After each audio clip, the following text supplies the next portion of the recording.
السلام علیکم۔ آج میں آپ کو ایک ایسی کہانی سنانے جا رہی ہوں جو حقیقت پر مبنی ہے۔ ایک دن گھر سے آفس رکشے میں جا رہا تھا۔ اتفاق سے میری نظر رکشے کے شیشے پر پڑی جس پہ لکھا تھا، یہ سب میری ماں کی دعا ہے۔ دیکھتے ہی ہنسی آ گئی اور پوچھا، رکشہ چلانے کو اپنی ماں کی دعا کہہ رہے ہو؟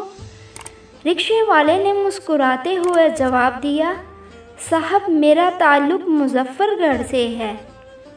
والد کا حادثے میں انتقال ہو گیا تو سگے تایا نے مکان جائیداد پر قبضہ کر کے والدہ اور ہم 6 بہن بھائیوں کو گھر سے نکال دیا۔ ماں ہمیں اپنے بھائی کے پاس لے کر کراچی آ گئی۔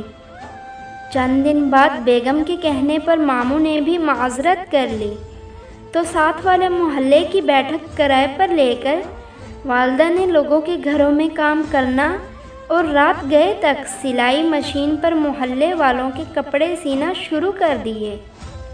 تعلیم کا تو سوچ نہیں سکتے تھے، اسی لیے چھوٹی عمر سے سبزی منڈی جانا شروع کر دیا۔ سبزی اور پھلوں کی لوڈنگ ان لوڈنگ کرواتے اور ٹوکری پر پھل فروٹ بیچتے نوجوان ہوئے۔ پھر کنڈکٹری شروع کر دی۔ اس فیلڈ میں استادوں اور ڈرائیوروں کی مار کھاتے کھاتے جوان ہوئے اور پھر کسی کا رکشہ چلانا شروع کیا۔ پیسے اکٹھے کیے، کمیٹی ڈالی، پھر قسطوں پر اپنا رکشہ لیا۔ اس کی قسطیں ختم ہوئیں تو 2 رکشے قسطوں پر لیے اور بھائیوں کو بھی سبزی منڈی سے ہٹا کر ساتھ لگا لیا۔ تینوں بھائی مل کر کماتے رہے۔ والدہ سے سلائی مشین چھڑوائی، چھوٹے بھائی کو پڑھاتے رہے کہ جو ہم نہیں بن پائے اسے بنا دیں۔ بھائی نے MBA کیا، اسے بینک میں نوکری مل گئی۔ اس نے جس ماہ بینک سے گاڑی ریلیز کروائی اسی ماہ اپنی کولیگ سے شادی کی اور ہمیں چھوڑ کر چلا گیا۔ اب کبھی کبھار آتا ہے۔ ہم 3 بھائی رکشہ چلاتے ہیں، 2 بہنوں کی شادیاں کر دی ہیں۔ میرے 3 رکشے مزید ہیں جو کرائے پر دے رکھے ہیں۔ سر جانی ٹاؤن میں گزشتہ برس اپنا چھوٹا سا گھر بنایا ہے۔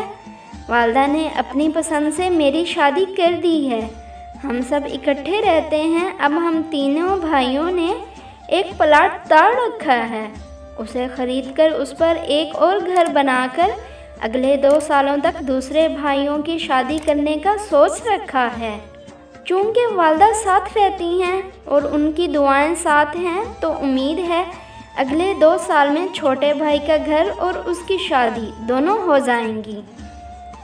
یہ سب ماں کی دعا نہ سمجھوں تو کیا ہے؟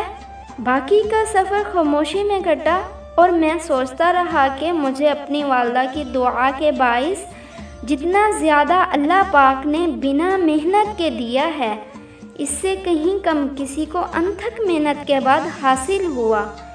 اپنے ناشکرے پن پر 1000 بار توبہ استغفار کی۔ آپ سب سے بھی گزارش ہے کہ کسی کی حیثیت کا مذاق مت اڑائیں، کیا پتہ اس نے اس مقام تک پہنچنے کے لیے بھی اپنی ہڈیاں گلا دی ہوں۔ دوستو، اگر آپ کو میری یہ ویڈیو اچھی لگی ہو تو میرے چینل کو سبسکرائب کریں اور اس ویڈیو کو لائک کریں۔ جزاک اللہ۔